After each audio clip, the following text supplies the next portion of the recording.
Hello student, welcome to Jyoti public senior secondary school. पिछली class में हमने परासरण दाब और परासरण की बात की थी। इस क्लास में हम विलयनों में जो असामान्य मूलर द्रव्यमान है उसकी बात करेंगे।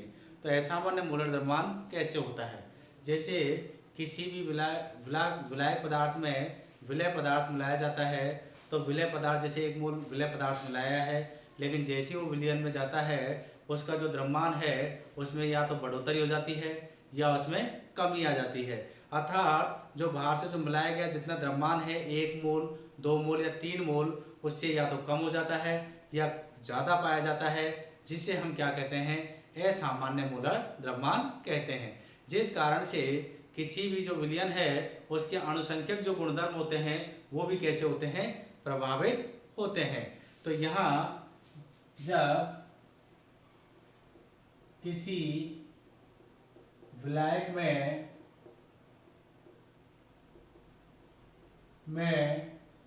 विलय पदार्थ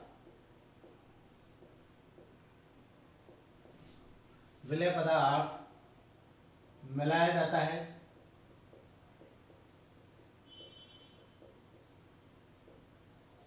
या घोला जाता है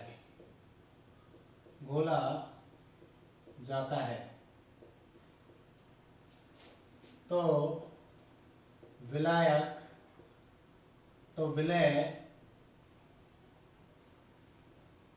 पदार्थ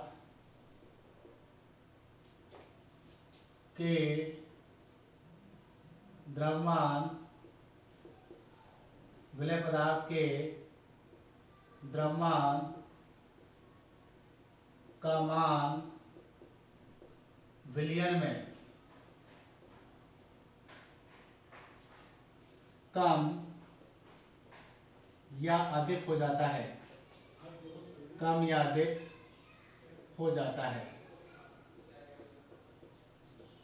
या पाया जाता है, जिसे हम असामान्य मोलर द्रव्यमान कहते हैं।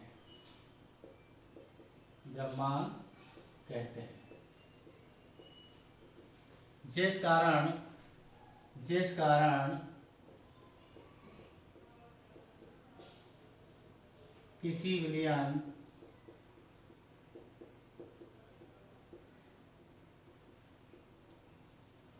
के अणुसंख्यक गुणधर्म प्रभावित होते हैं।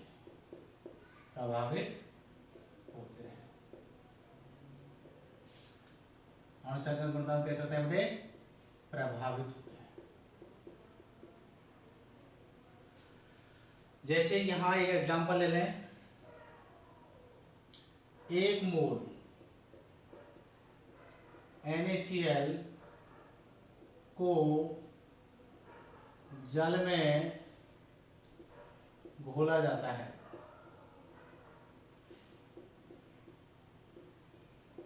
1 मोल NaCl लिया है जिसे जल में घोला है। NaCl नमक जल में आयनों में विभक्त हो जाता है।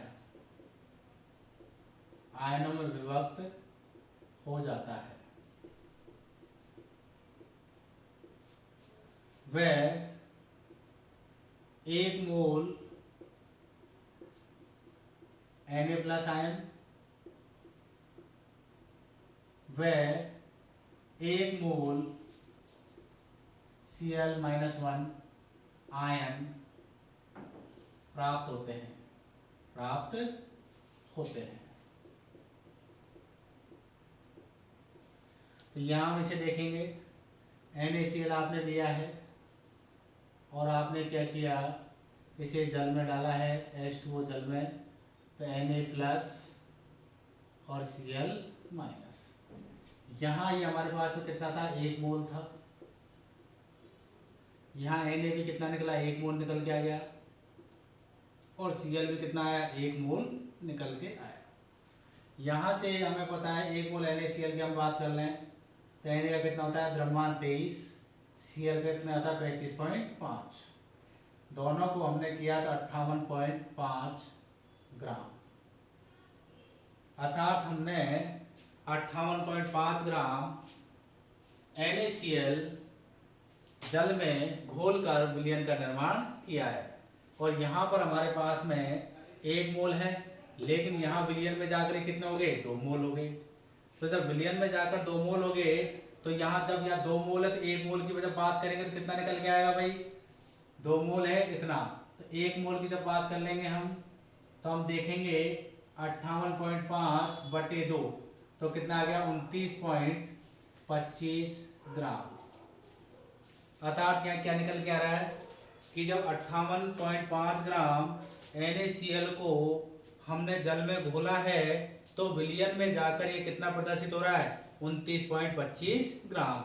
अर्थात इसके द्रव्यमान में क्या आ गई, विलयन में जाकर कमी आ गई।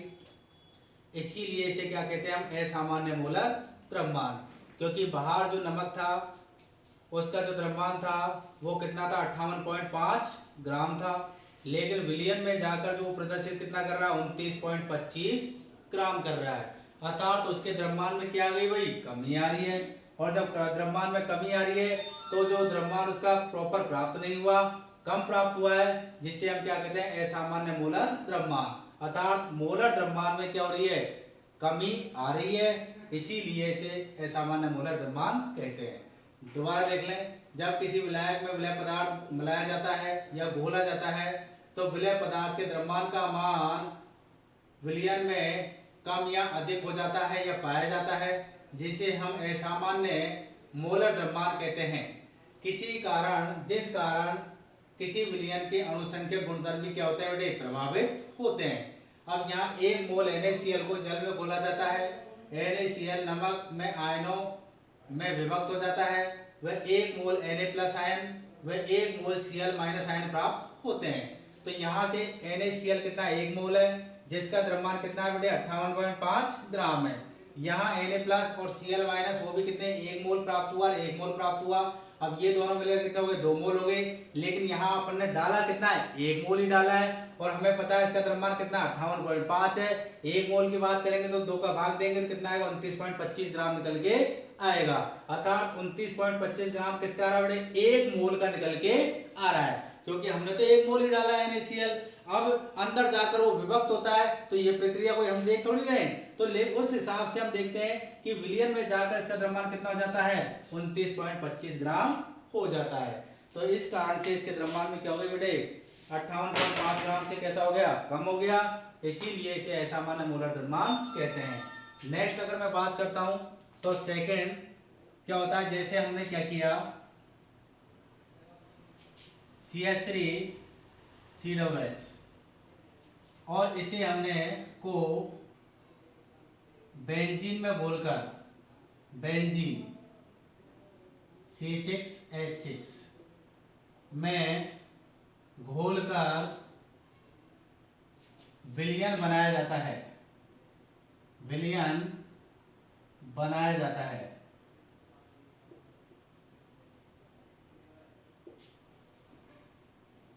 CH3COOH एसिटिक अम्ल बेंजीन में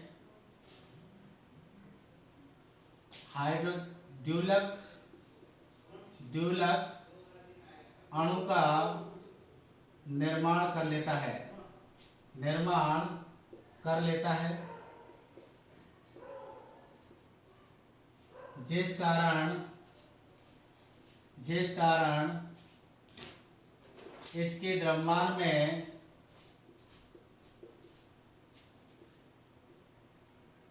बढ़ोतरी हो जाती है। क्या हो जाती है बेटे, बढ़ोतरी हो जाती है। अब होता क्या है, जैसे हमारे पास में है एसिटिक अम्ल CH3COOH, ये हमारे पास में एसिटिक अम्ल है। तो यहां से जैसे ही दूसरा हमने ले लिया CH3COOH O और ये OH। तो यहाँ हाइड्रोजन और ऑक्सीजन दोनों के मध्य हाइड्रोजन बंध का निर्माण हो जाएगा। यहाँ ऑक्सीजन और हाइड्रोजन इनके मध्य कौन से बॉन्ड का निर्माण हो जाएगा? हाइड्रोजन बॉन्ड, या वही H बॉन्डिंग। H बॉन्डिंग होने के कारण ये जो दोनों अम्ल हैं या दो अणु हैं, ये दोनों क्या करेंगे?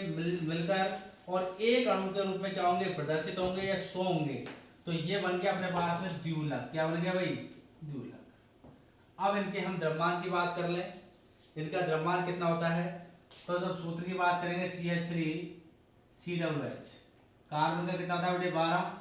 हाइड्रोजन 3 है तो 3 हो गया। एक कार्बन का कितना हो गया? 12। ऑक्सीजन एक का कितना होता है? 16। तो दो कितने हैं? तो बेटे कितना हो गया? 32 प्लस एक हाइड्रोजन का एक होगा। तो अपन यहां से करते हैं, तो ये काउंट कर लेते हैं बेटे। तो यहां से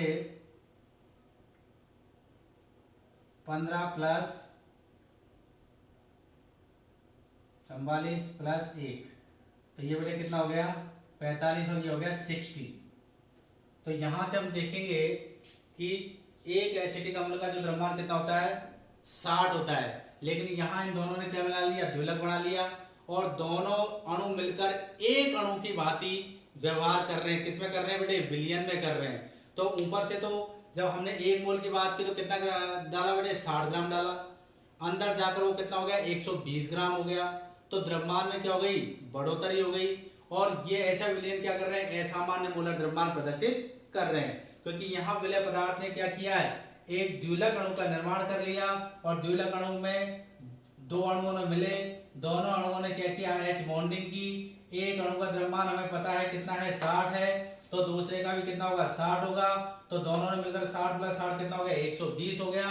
तो विलयन में जाकर ये जो अणु है वो कितना प्रदर्शित कर रहा है? 120 ग्राम द्रव्यमान प्रदर्शित कर रहा है। जबकि हमने जो बाहर से डाला है या बाहर से जो विलय पदार्थ मिलाया है उसमें कितना है? ये 60 ग्राम है। तो इसके द्रव्यमान में क्या हो चुकी है? यहाँ पर बढ़ोतरी हो गई। तो बढ़ोतरी होने के कारण इसे क्या कहेंगे अपन? असामान्य मोलर द्रव्यमान। तो यहां से हमने इसमें बात कर ली। अब हम नेक्स्ट इसमें एक टॉपिक की बात और कर लेते हैं, जिसे हम कहते हैं प्रतिलोम परासरण।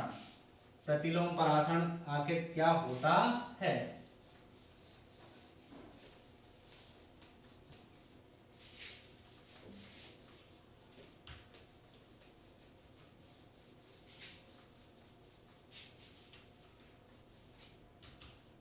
प्रतिलोम परासरण।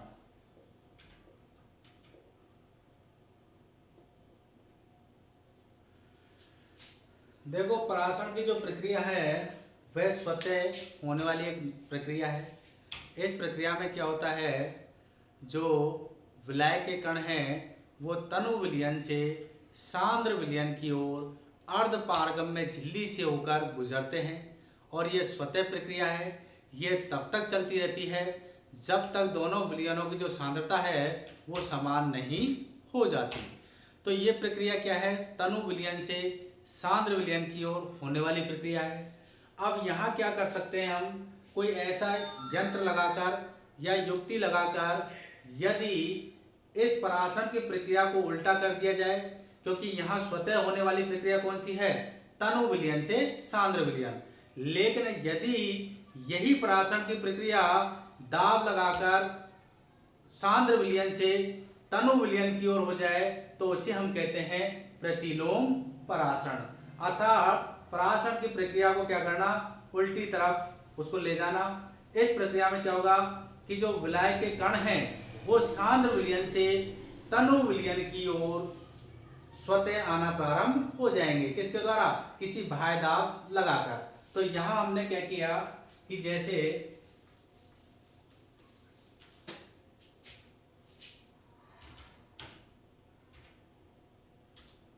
ये कोई पात्र ले लिया और यहां हमने एक पिस्टन लगा रखा है। पिस्टन है ये,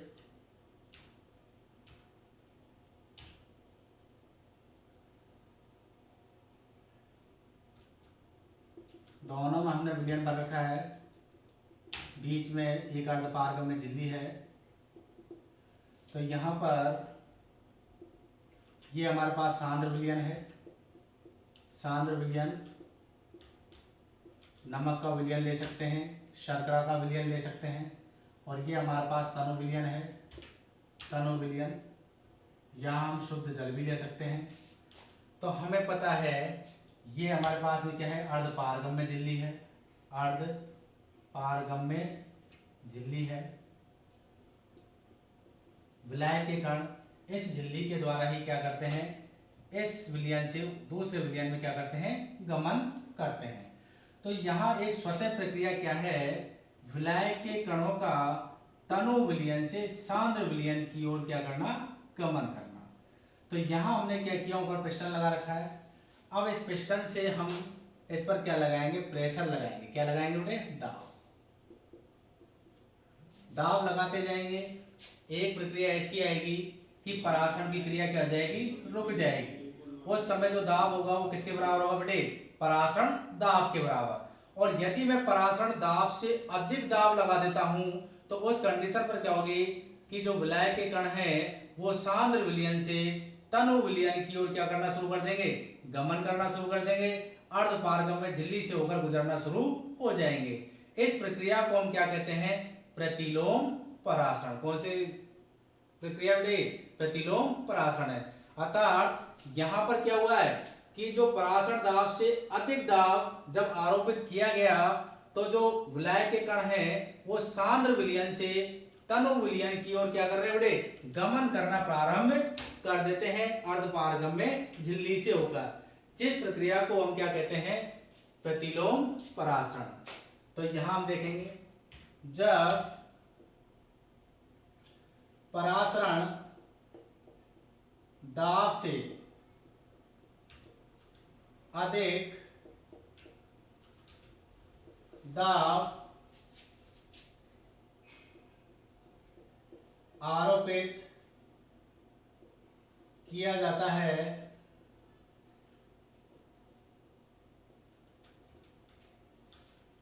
सांद्र विलयन की ओर से, सांद्र विलयन की ओर से,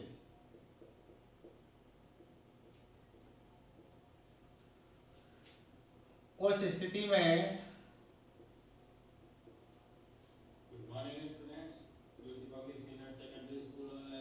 विलायक के कण, विलायक के कण सांद्र विलयन से, सांद्र विलयन से तनु विलयन की ओर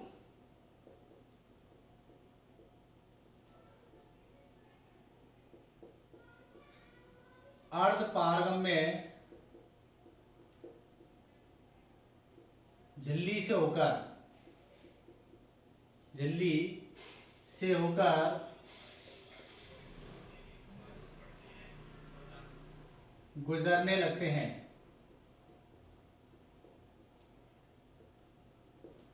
जिसे हम